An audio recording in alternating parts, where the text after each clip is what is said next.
মামা সামাজিক মাধ্যমত বহুলভাৱে চৰ্চিত হোৱা এই মামা বৰ্তমান জনপ্ৰিয় অসমৰ যুৱচামৰ মাজত কিন্তু অসমৰ ৰাজনীতিৰ অন্যতম প্ৰভাৱশালী মন্ত্ৰী হিমন্ত বিশ্ব শৰ্মাই কিয় মামা নামটো আদৰি ল'লে চাওঁ আহক এই ৰিপৰ্টত মামা মামা সকলোতে মামা মামা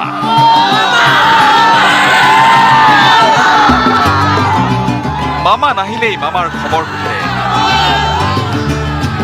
মামা আহিলেই উৎসাহত মুখৰ হৈ পৰে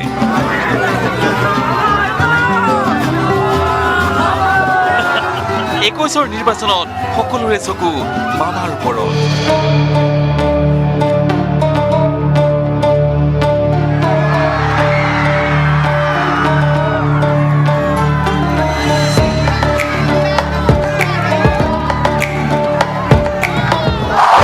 আজিকালিতো মামা কোনে চিনি পায় চবেই চিনি পায় আৰু আমাৰ জেনেৰেশ্যনৰ বিলাকেতো মামা বুলি ক'লে আৰু হিমন্ত বিশ্ব শৰ্মা তো মামা চিনি পায় এনে মামাক মানে কেনেকুৱা লাগে মানে ভাল লাগে নে বেয়া লাগে মামাক ভালেই লাগে কাৰণ তেওঁ বহুত কামো কৰিছে তো তাৰ ফালৰ পৰা তেওঁক আজিকালি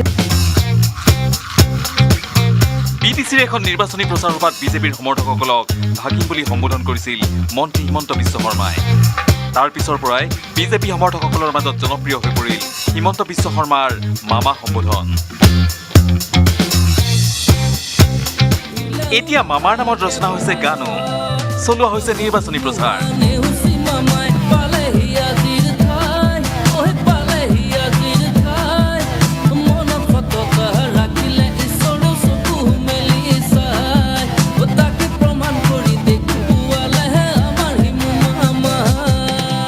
মামাক ভালেই লাগে কাৰণ তেওঁ বহুত কামো কৰিছে তো তাৰ ফালৰ পৰা তেওঁক আজিকালি চবেই মামা বুলিয়ে মাতে আৰু তেওঁ মামাৰ নামটো একদম পপুলাৰ হৈ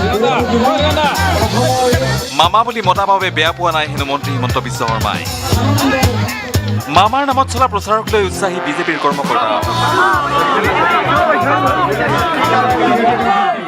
নিৰ্বাচন আছে 21ৰ যি নিৰ্বাচন আছে এই নিৰ্বাচনত এই মামাৰ যি তেওঁ ফৰ্মুলা আছে মামাই কিন্তু বহুতখিনি চমক দেখুৱাব আৰু আমি ভাবোঁ যি বিজেপিৰ 100+ শ্লোগান আছে এই শ্লোগানত বহুতখিনি কাম এই মামা শব্দটোৱে কৰিব মন্ত্ৰী হিমন্তৰ মামা পলিটিক্স নিৰ্বাচনী প্ৰচাৰৰ পৰিকল্পিত কৌশল নেকি নে মামাৰ নামত হোৱা চৰ্চাক সুচতুৰভাৱে নিৰ্বাচনী প্ৰচাৰত লগোৱা হৈছে সেয়া যিয়েই নহওক কথাটোৱে কিন্তু বিৰোধীকো জোকাৰি নোচোৱাকৈ থকা নাই স্কুটি দি বুলেট দি মামৰ উপাধি আৰু কোনোবাই পাইছিলে নাজানো কিন্তু নেহৰু ডাঙৰীয়া চাচাৰী উপাধি পাইছিলে 14 নৱেম্বৰ যে আমি চিলড্ৰেন ডে পাতোঁ চাচা নেহৰু বুলি কৈছিলে এতিয়া মামা উপাধি পাইছে ভাল লাগিছে বধাই হওক অভিনন্দন হওক পিছে মামাৰ ৰাজনীতিৰ মাজতে সংযোজন ঘটিছে কাকাৰো বিজেপিত যদি মামা আছে কংগ্ৰেছত হেনো আছে কাকা মন্তব্য নগাঁৱৰ বিধায়ক ৰূপক শৰ্মাৰ নগাঁৱৰ কোনোবা এগৰাকী পদবী মন্ত্ৰী সন্ত্ৰাস আছিলে এতিয়া নগাঁৱৰ যেনে কথাবোৰ নেপাহৰে এই নগাঁৱে যে এতিয়া কৈছে যে নগাঁও সেইগৰাকী ব্যক্তিৰ পৰা নগাঁও বচাওক যোৱা 5 বছৰ আমি বাচি আছিলোঁ আকৌ যদি আমি যেতিয়া 5 বছৰ বাচি থাকিব পাৰোঁ এই কথাবোৰ নগাঁওবাসী ৰাইজে এতিয়া কৈ আছে নগাঁৱৰ পৰা Nilotpal Bora News 18 North east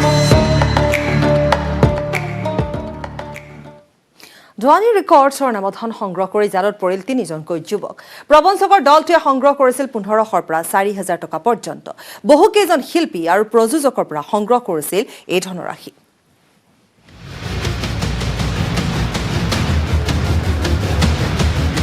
ধনী ৰেকৰ্ডছৰ নামত ধন সংগ্ৰহ কৰি জালত 3 যুৱক 1500ৰ পৰা 4000 টকা সংগ্ৰহ প্ৰবঞ্চকৰ দলটোৰ বহুকেইজন শিল্পী আৰু প্ৰযোজকৰ পৰা সংগ্ৰহ ধনী ৰেকৰ্ড এনেকুৱা এক প্লেটফৰ্ম য'ত অসমীয়া গীতসমূহ আপলোড দি বিশ্ববাসীৰ মাজলৈ লৈ যোৱা হয় ইতিমধ্যে অসমৰ বহু নপুৰণি বহু শিল্পীৰ গীত ধনী ৰেকৰ্ডছৰ জৰিয়তে যথেষ্ট সমাদৰ বুটলিবলৈ সক্ষম হৈছিল এটা কালি আমাৰ এটা ঘটনা দৃষ্টিগোচৰ হ'ল যে কিছুমান দুষ্কৃতিকাৰী বুলিয়ে ক'ম মই তেওঁলোকে আচলতে কৰিছে কি আমাৰ নাম লৈ পেলাই আমাৰ এমপ্লয়ি বুলি কৈ পেলাই আমাৰ লগত জড়িত বুলি কৈ পেলাই তেওঁলোকে কিছুমান শিল্পী আৰু প্ৰযোজকৰ পৰা পইচা লৈছে সেই গীতসমূহ আমাৰ ধনী ৰেকৰ্ডছৰ প্লেটফৰ্মত আপলোড কৰিবৰ কাৰণে, যিটো এটা আচলতে সম্পূৰ্ণৰূপে এটা মানে কি আৰু এইটো এটা মানে চক্ৰান্তমূলক কাম। শেহতীয়াকৈ এই ধনী ৰেকৰ্ডছৰ নামত ৰাজ্যৰ বহুকেইজন শিল্পী আৰু প্ৰযোজকৰ পৰা ধন সংগ্ৰহ একাংশ প্ৰবঞ্চকৰ। ধনী ৰেকৰ্ডছত গীত আপলোড দিয়াৰ নামত 4,000 পৰা 15,000 টকালৈ সংগ্ৰহ প্ৰবঞ্চকৰ দলটোৰ। 4,000 মই এতিয়ালৈকে জনামতে 1500 পৰা 4,000 টকালৈকে প্ৰত্যেকটো গানৰ নামত তুলিছে, বহুকেইজনৰ পৰা তুলিছে আৰু এইটো এটা ৰেকেট। ধনী ৰেকৰ্ডছৰ নামত ধন সংগ্ৰহৰ খবৰ পোৱাৰ লগে লগে হাতীগাঁও আৰক্ষীৰ কাষ চাপিছিল প্ৰতিষ্ঠানটোৰে জড়িত লোকসকল আৰু দাখিল কৰিছিল এক এজাহাৰ। সেই এজাহাৰৰ ভিত্তিতে হাতীগাঁও আৰক্ষীয়ে অতি ক্ষিপ্ৰতাৰে বৃহস্পতিবাৰে নিশা আটক কৰে 3 যুৱকক। আমি গুৱাহাটীৰ 3জনক কালি আমাৰ আৰক্ষীৰ সহযোগত হাতীগাঁও আৰক্ষীয়ে খুব ক্ষিপ্ৰতাৰে তেওঁলোকে কালি অভিযোগ দিয়াৰ লগে লগে তেওঁলোকে কাম কৰি পেলাই ৰাতিৰ ভিতৰত 3জনক কৰায়ত্ব কৰিছে। তেওঁলোক গোলাঘাটৰ ল'ৰা, মই নামকেইটা এতিয়া নকওঁ কাৰণ অনুসন্ধান এতিয়াও চলি আছে, আৰক্ষীয়ে আপোনালোকেও ভালকৈ।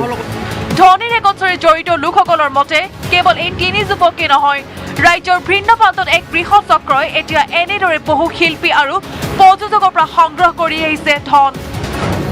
ভাস্কৰ হাজৰিকাৰ report, news 18 Assam north east.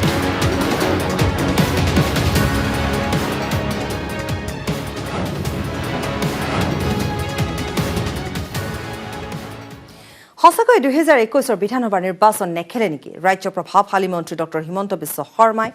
2021 বিধানসভা নিৰ্বাচন নেখেলো বুলি বিজেপিৰ ৰাজ্যিক সভাপতি ৰঞ্জিত দাসলৈ হিমন্ত বিশ্ব শৰ্মাই লিখা এখন চিঠিক লৈ এতিয়া ব্যাপক চৰ্চা লাভ কৰিছে ৰাজ্যৰ ৰাজনীতিত।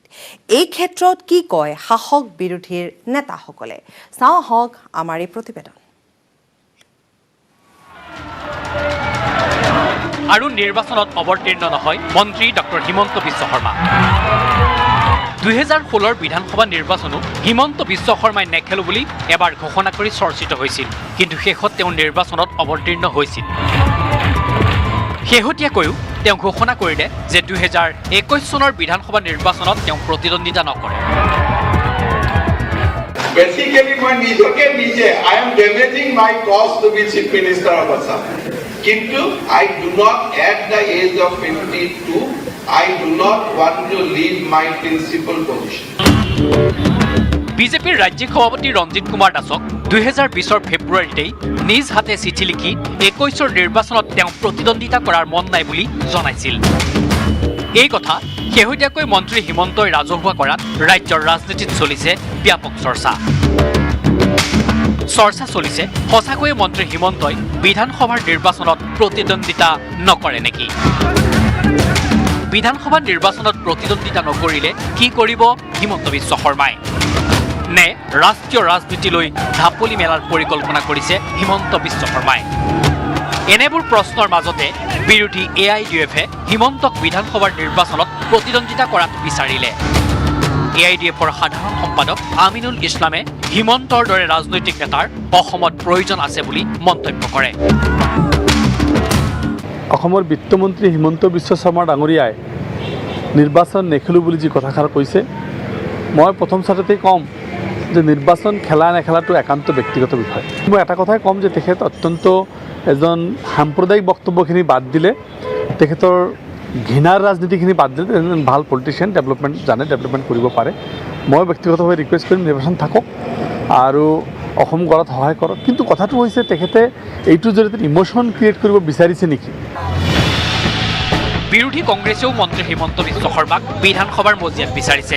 এই সন্দৰ্ভত মন্তব্য কৰিলে দেৱব্ৰত শইকীয়াই। মই ভাবোঁ তেখেতে নিৰ্বাচন খেলা উচিত। তেখেতৰো কিছু কাম কৰিব লগা আছে বুলি কৈছে। যোৱা সময়ছোৱাত তেখেতে স্বাস্থ্য আৰু শিক্ষামন্ত্ৰী হিচাপে যিখিনি কাম কৰিব পৰা নাই, মই ভাবোঁ তেখেতে যদি বিৰোধীত থাকে আমাৰ প্ৰতি সেইখিনি কাম সম্পূৰ্ণ কৰিব লাগে বুলি তেখেতে আঙুলিয়াই দিব লাগে, আৰু সেই গতিকে তেখেতে বিধানসভালৈ অহাটো উচিত বুলি ভাবোঁ। বিৰোধী কংগ্ৰেছ AIDFে হিমন্তক বিধানসভাৰ নিৰ্বাচনত প্ৰতিদ্বন্দ্বিতা কৰাটো বিচৰাৰ সময়ত বিজেপিৰ সাংসদ ৰামেশ্বৰ তেলীয়ে ক'লে হিমন্ত বিশ্ব শৰ্মাই নিৰ্বাচনত প্ৰতিদ্বন্দ্বিতা নকৰাৰ কথাটো দলত আলোচনাই হোৱা নাই। হিমন্ত বিশ্ব শৰ্মাই নিৰ্বাচনত প্ৰতিদ্বন্দ্বিতা কৰিব বুলি আশাবাদী সাংসদ ৰামেশ্বৰ তেলী। নিৰ্বাচনলৈ মাজত মাথো এটা মাহ থকাৰ সময়ত হিমন্ত বিশ্ব শৰ্মাৰ দৰে ৰাজনৈতিক নেতাই নিৰ্বাচনত প্ৰতিদ্বন্দ্বিতা কৰাৰ মন নাই বুলি নিজ দলৰ ৰাজ্যিক সভাপতিক লিখিতভাৱে জনোৱা কথাটোৱে বিশেষ তাৎপৰ্য বহন কৰিছে। কিন্তু সকলোৱে আশা কৰিছে মন্ত্ৰী হিমন্তই আসন্ন বিধানসভাৰ নিৰ্বাচনত প্ৰতিদ্বন্দ্বিতা কৰক। Bureau report, news 18 Assam north east.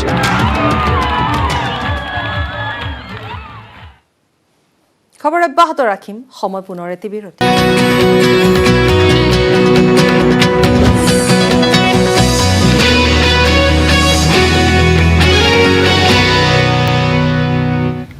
উভতি আহিছোঁ বিৰতিৰ পাছত। আকৌ প্ৰাণ পাই উঠিল গুৱাহাটী বিশ্ববিদ্যালয়ৰ প্ৰাংগণ।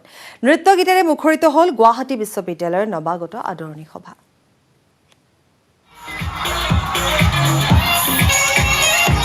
আকৌ প্ৰাণ পাই উঠিল গুৱাহাটী বিশ্ববিদ্যালয়। নৃত্যত মছগুল বিশ্ববিদ্যালয়ৰ ছাত্ৰ ছাত্ৰী।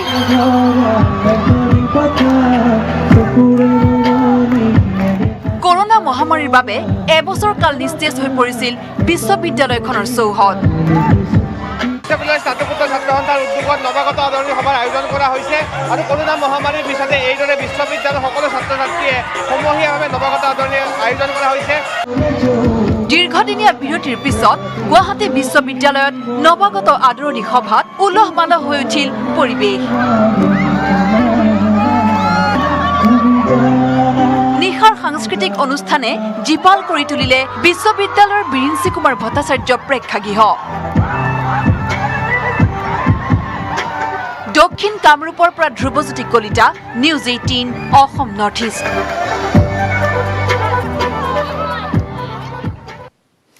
ৰাজ্যত চলিছে কংগ্ৰেছৰ অসম বচাও আহক অভিযান। ৰঙিয়াত আৰু বাইহাটাতো কংগ্ৰেছৰ অসম বচাও আহক অভিযান। বিত্তমন্ত্ৰী হিমন্ত বিশ্ব শৰ্মাক তীব্ৰ সমালোচনা গৌৰৱ গগৈ আৰু ৰকিবুল হুছেইনৰ। মন্ত্ৰী হিমন্ত বিশ্ব শৰ্মাই ক্ষমতাৰ ৰাজনীতি কৰে। কংগ্ৰেছ ক্ষমতালৈ আহিলে পুনৰ কংগ্ৰেছৰ দুৱাৰত টুকৰ মাৰিব মন্ত্ৰী হিমন্ত বিশ্ব শৰ্মাই। ৰঙিয়াত অসম বচাও অভিযান চলাবলৈ গৈ এইদৰেই মন্ত্ৰী হিমন্ত বিশ্ব শৰ্মাক ক্ষুধাৰ সমালোচনা কৰিলে প্ৰাক্তন মুখ্যমন্ত্ৰীতো নহয় সাংসদ গৌৰৱ গগৈ।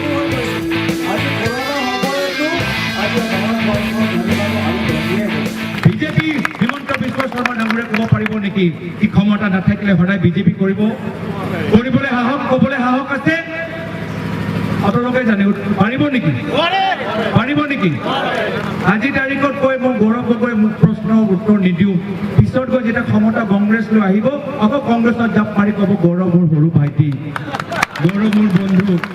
ক'বলৈ নাপায় কওকচোন?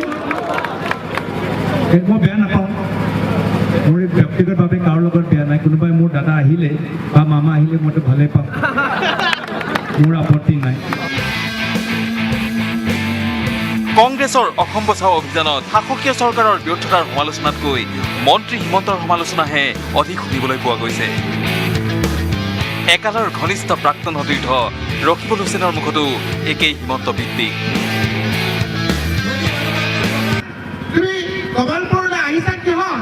আহিছে হেলিকপ্টাৰত দূৰত হেলিকপ্টাৰত ৰখাই মনে মনে আহি চাইকেলখনত উঠি লৈছে। গুৱাহাটীৰ পৰা চাইকেলত আহিছে নেকি? গুৱাহাটীৰ পৰা চাইকেলত অহা নাই নহয়। নামে কৈ দিছো আজি তোমাৰ হিমন্ত বিশ্ব শৰ্মা। ৰঙিয়াৰ পৰা ইনামুল ইছলাম আৰু বাইহাটাৰ পৰা Sumanta Das, news 18 Assam north east.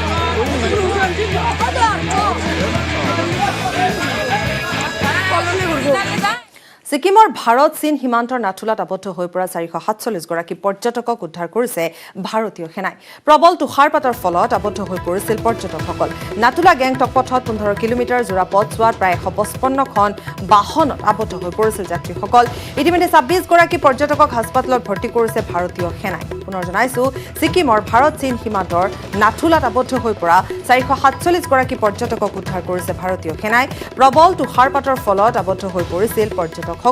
Nathula Gangtok পথত 15 কিলোমিটাৰ জোৰা পথছোৱাত প্ৰায় 155খন বাহনত আবদ্ধ হৈ পৰিছিল যাত্ৰীসকল। ইতিমধ্যে 26গৰাকী পৰ্যটকক হাস্পতালত ভৰ্তি কৰিছে ভাৰতীয় সেনাই।